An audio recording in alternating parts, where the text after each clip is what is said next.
My brother wrecked my business, stole from me, and blamed me for his failure, and my parents still defended him.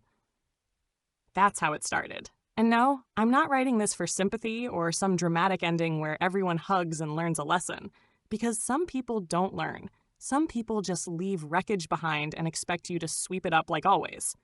I'm done sweeping. My name's Kyle. I'm 28. I run a small home renovation company in Nashville, or I did until my older brother came back into the picture and nearly ruined everything I built. Growing up, Aaron, that's my brother, was always the one with potential. He was charming, loud, and good at getting out of trouble. I was the quiet kid. Kept to myself. Got decent grades, worked part-time jobs, didn't cause problems, and yet he was the one they always praised. He's just going through a phase. He's got a creative mind. Don't be so hard on him, Kyle. Be the bigger person. I've been the bigger person since I was 10. Aaron is 6 years older than me. He was supposed to be the success story. He got into college before flunking out sophomore year, tried starting a t-shirt company, then it was real estate, then photography. All failed. Every time, our parents bailed him out. When I graduated high school, I skipped college and went straight to work. I learned basic carpentry, took certifications in drywall, electrical, and home remodeling.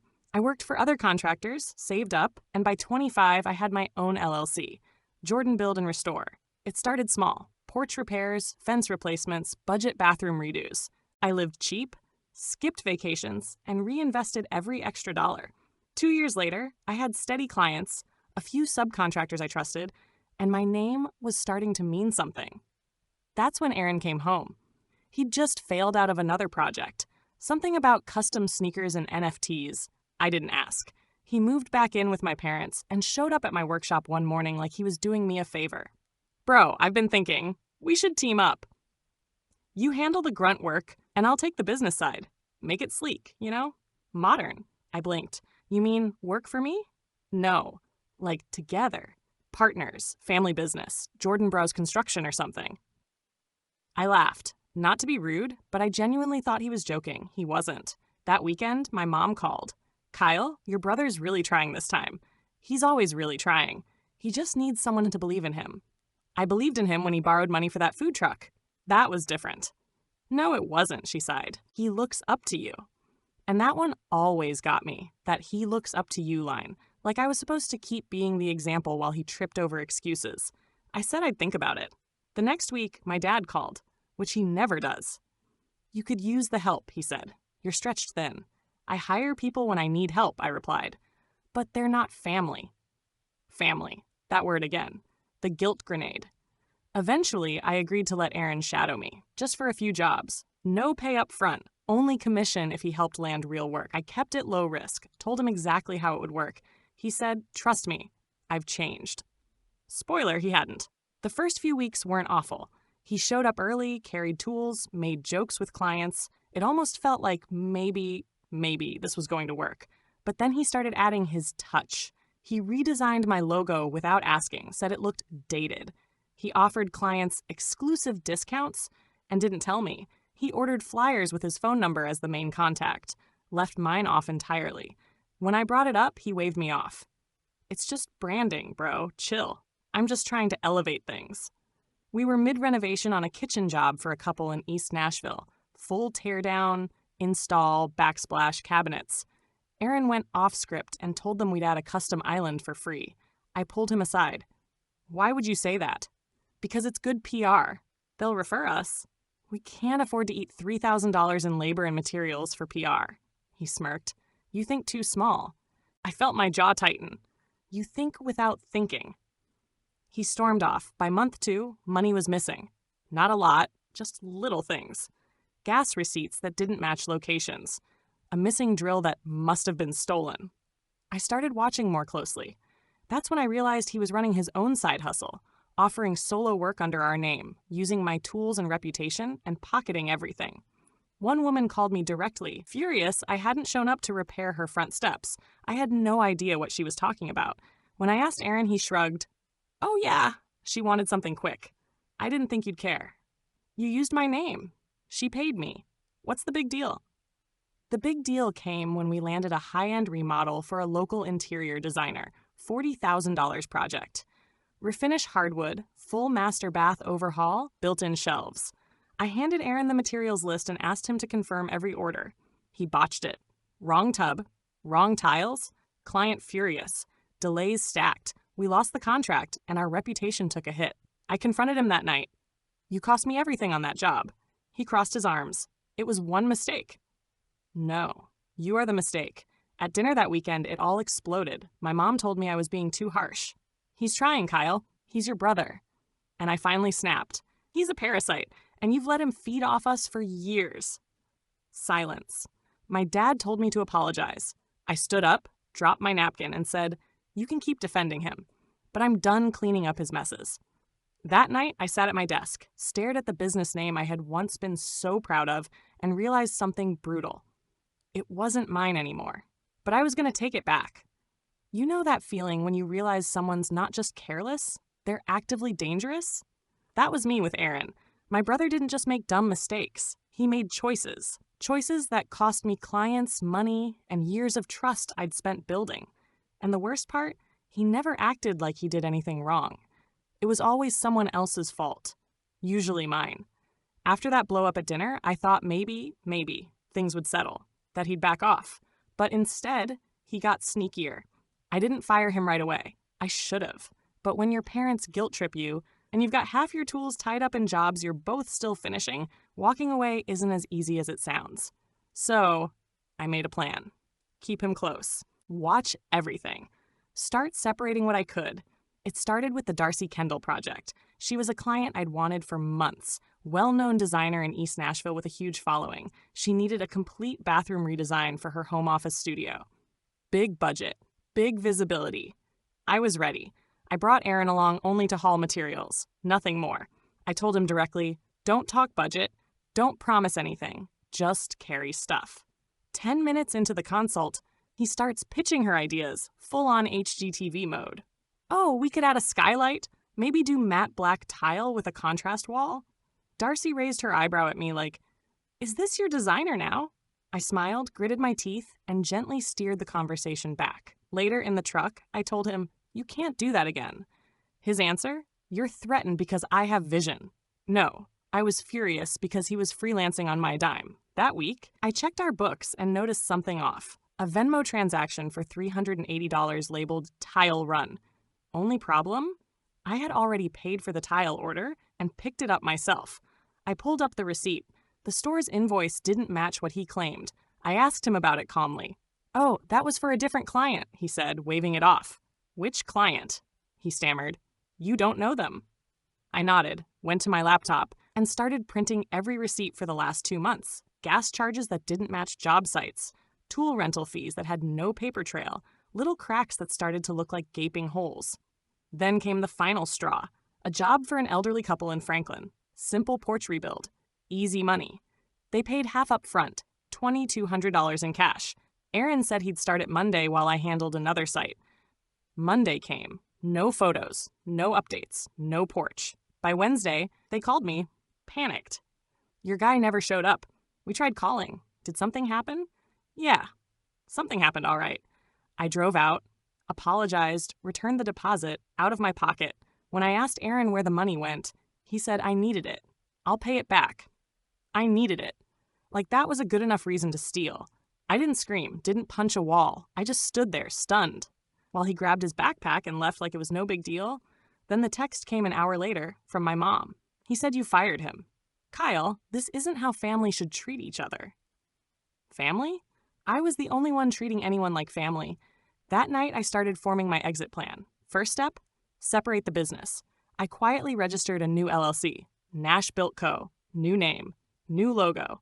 No Aaron. I called my contractor buddy Marcus, told him everything. He said, it's about time. I've been waiting for you to cut the dead weight. We created a private vendor list, moved over the best clients, and I started routing my work through the new brand. Aaron still thought we were in business together. Let him. Over the next month, I played both sides. I gave Aaron basic handyman jobs, ones that couldn't damage real relationships. Meanwhile, I moved my high-value clients to Nash Built.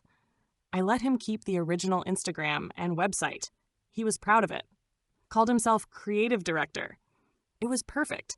He kept posting pictures of our jobs that he hadn't touched, telling friends he ran the business. And I kept smiling, working, building something real. Then he made a mistake. A big one. He quoted a kitchen remodel to a new client, told them we could do it for $25,000. I found out because the client called me for a consult, confused because the pricing made no sense. Turns out Aaron had low-balled the bid by $10 without checking material costs, labor, or timelines. I confronted him. You're not qualified to quote anything. You're not even insured. He smirked, but they liked me. I almost laughed. You're not a business partner, Aaron. You're a walking liability. And then it happened. Darcy Kendall called. Not about her bathroom. About Aaron. Apparently, he DM'd her directly, pitching himself as a solo contractor. Told her he could do it for less if she paid him under the table. She wasn't just offended. She was done. I don't work with scammers, she said. You've lost me. I apologized. Offered to make it right. She appreciated the honesty, but the damage was done. That was the moment I knew. Aaron wasn't a mistake. He was a threat. So I stopped giving him work, changed every password, shut down the original website, locked him out of the business bank account, the one I opened and funded. He called me raging. What the hell, man? You froze me out? I said, you froze yourself out. You stole. You lied. You embarrassed me. And then he said it. The line I'll never forget. If I go down, I'm taking you with me. But he couldn't, because I'd already left. The next day, I officially filed to dissolve Jordan Build and Restore, clean break. Let him keep the name and the wreckage. Nash Built was mine now. Legally, fully, quietly. And Aaron, he still didn't get it. He told our parents I sabotaged him, said I was jealous, said I was greedy. And just like always, they believed him. For a while. You know that saying, never wrestle with a pig, you both get dirty, but the pig likes it? That's exactly what I realized about my brother. For years, I kept trying to reason with him, fix his messes, and protect my reputation at the same time. But Aaron lived for chaos. He didn't care about winning. He just wanted to drag everyone down to his level. So this time, I decided not to wrestle. I decided to let him fail. After dissolving Jordan Build and Restore, I expected Aaron to fade quietly. He didn't. He doubled down, louder than ever. He started calling old clients, telling them I'd stolen money. He posted online claiming he founded the company and that I betrayed him. He even went so far as to use our old logo on flyers for his new venture, something called Jordan Elite Renovations, a two-man operation out of my parents' garage. When I saw that, I didn't even get mad. I just smiled, because I knew what was coming. At this point, my new business, Nash Built Co., was doing well. I had solid contracts lined up and trusted guys like Marcus running jobs while I handled the business end. We were careful, professional, and on time, everything Aaron wasn't. I kept quiet and let the universe and his own laziness do what it does best, expose him. Meanwhile, my parents were still living in their bubble. Mom kept calling, saying, "You and Aaron should talk. This competition isn't healthy." I'd tell her, it's not competition if only one side's playing fair. Dad would chime in with, "He's just trying to rebuild Kyle. You've always been so hard on him." I wanted to ask when exactly Aaron had ever built anything to rebuild, but I didn't. I let them live in denial. Then, slowly, I started hearing things. A former client called me out of the blue. "Hey, Kyle, are you working with your brother again? Because we hired his team and they disappeared mid-job." I asked what she meant by disappeared. She said Aaron's crew took the deposit, $5,000, and vanished. No calls, no texts, no refund. I told her gently, "I'm sorry, I'm not associated with him anymore." She sighed. "I figured. I just wish I'd checked before signing." It wasn't the last call I got like that. Over the next month, 3 more people reached out. Same story. Aaron took money, promised work, ghosted. Each one stung a little less. Because while part of me hated seeing my last name dragged through the mud, another part of me knew this was his real face finally showing to everyone else. Then came the big one. A woman named Rachel King, owner of a small cafe we'd both done minor work for years ago, called my office line. She said, "Kyle, I'm sorry, but I think you need to know. Your brother's in trouble." Apparently, Aaron had bid a massive job for her cafe's expansion.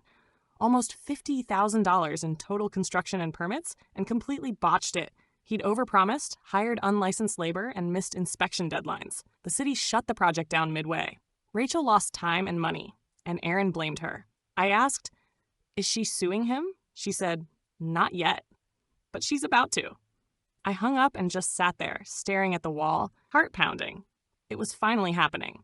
The world was catching up to Aaron. For years, I'd tried to shield him from the consequences of his own stupidity because it always circled back to our family. Every screw-up became a family crisis. Every bad decision was my responsibility to fix. Now, for the first time, I didn't have to fix it. I could watch from a distance. And trust me, watching was enough. A week later, I got an email from a local business directory asking if I wanted to update my listing for Jordan Elite Renovations. I laughed out loud. Apparently, Aaron had been copying my old listings and slapping his phone number on them, so I filed an intellectual property claim. Every photo, every logo, every tagline, and within 2 weeks, his site went dark. That's when he called. Angry, screaming. "You sabotaged me," he yelled. "You stole my business," I said calmly. "I just took back what was mine. You're jealous. I'm employed." He hung up. After that, things got quiet for a while. Too quiet. Until my mom called one Sunday afternoon. Her voice was trembling. "Kyle, your brother's in some trouble. He might have borrowed money from someone shady." I closed my eyes. Of course he had. Turns out Aaron had taken a business loan from a private lender.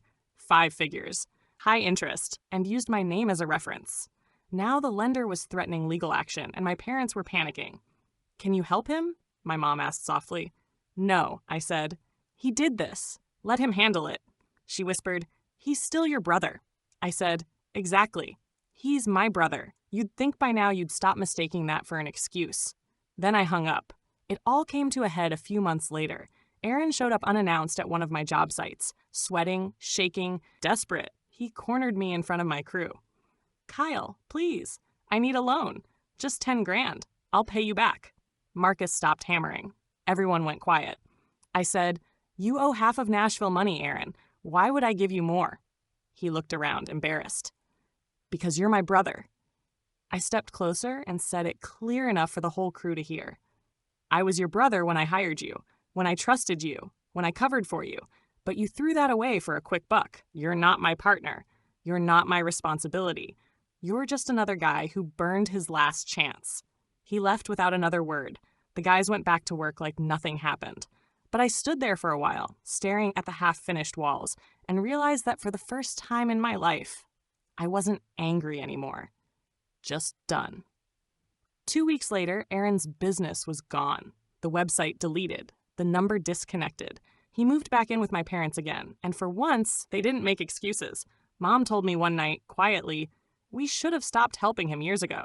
I didn't say, "I told you so." I just said, "Yeah, but maybe now you will." He never learned. He blamed the economy, his bad luck, and of course me. He still tells anyone who'll listen that I sabotaged him. But while he was busy playing the victim, I was signing new contracts, expanding and hiring full-time staff. My business grew. My reputation recovered. My peace came back, and watching him spiral while I succeeded, that wasn't revenge, that was justice. I always thought that when I finally cut Aaron off, I'd feel free. And I did for a while. But what I didn't expect was how long the fallout would last. Not just in my business, but in my family. The truth is, you can't cut off one toxic person in a family without realizing how many others helped hold them up. After his last stunt, showing up at my job site begging for 10 grand in front of my crew, Aaron disappeared again. He wasn't arrested. He wasn't homeless. He was just gone. Back in my parents' basement, licking his wounds and rebranding his victim story for the next audience. I didn't hear from him for months, but I still heard about him.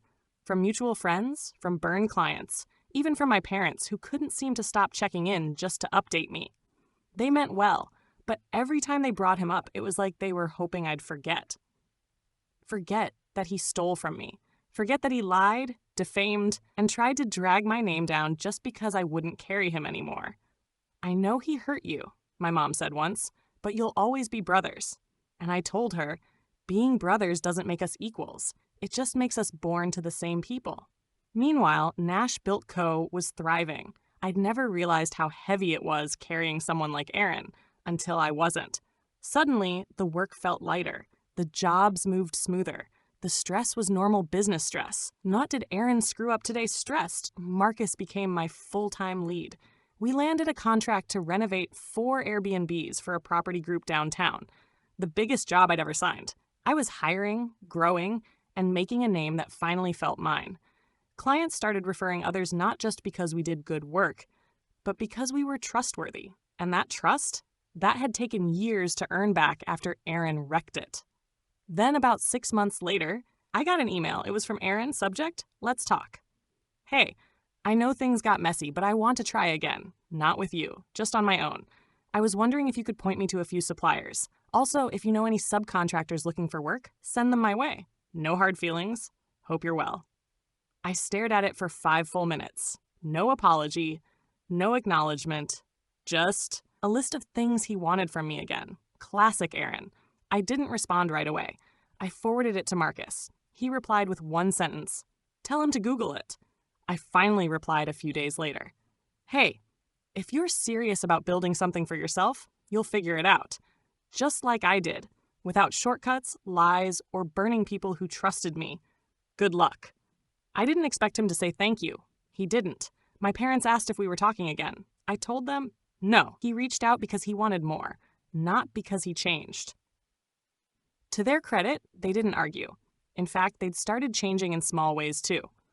My dad, who used to talk about boys being boys, started helping out at one of our job sites once a week, not because I asked, but because he wanted to see how I worked. My mom started baking muffins for my crew on big project days. It didn't fix everything, but it told me one thing. They were finally seeing me. And Aaron? He popped up on social media a few months later with another rebrand. AJ Homes in Reno. New name, same blurry before and after pictures, same hollow promises. I didn't warn anyone. I didn't call him out. I just kept working because I didn't need revenge anymore. I had something better. A thriving business, a clean name, and peace. One day, I got a call from a new client who said, "I almost hired a guy named Aaron Jordan. Then I saw your company and went with you instead.